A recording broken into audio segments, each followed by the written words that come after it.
Well, tomorrow, the gloves are coming off. Big debate tomorrow morning. Joining us right now, he is the CEO of the Rhode Island Center for Freedom and Prosperity. It's our friend Mike Stenhouse. Good morning, Mike Sten.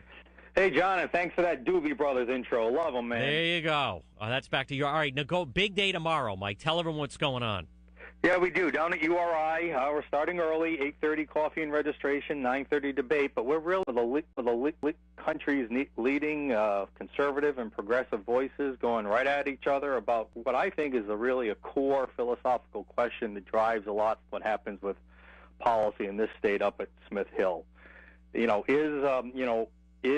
a more activist government trying to normalize outcomes in our best interest, or is less of that and more reliance on the free market really in our best interest? And that's the core fundamental question. And we've got some real headliners coming in. We got Steve Moore from the Heritage Foundation, who's always on Fox News. We got Rich Benjamin from Demos, a progressive think tank.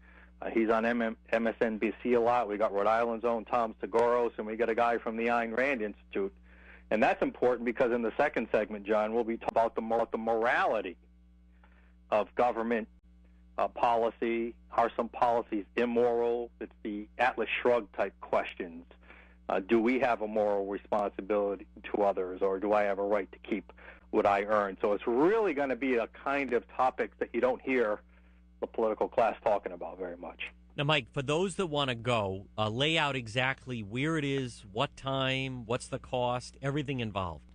Yeah, I'm going to give you two web addresses where there's a ton. It's free, first of all. Okay. Our website's been up and down, rifreedom.org, or you can just go to our Facebook page, Facebook/RIFreedom, and you can register. We do ask everyone to pre-register. There's a little survey we ask you to take. We'll publish the results of the survey anonymously, of course, or collectively.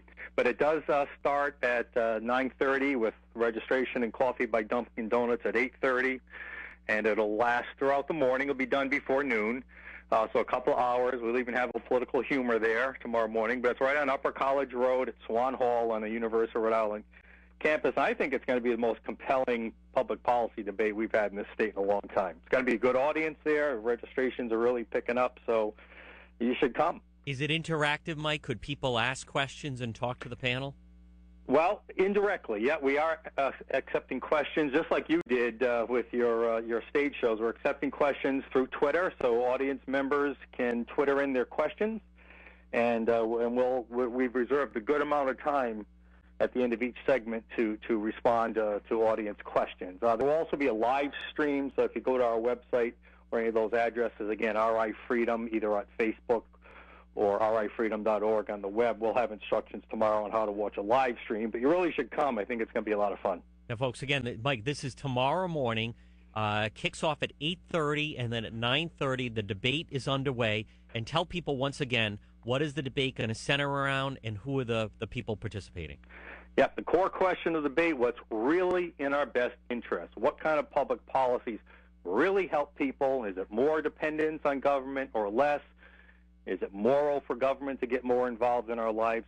Steve Moore from Heritage, Rich Benjamin from Demos, Tom Sgouros from Rhode Island, and Don Watkins from the Ayn Rand Institute.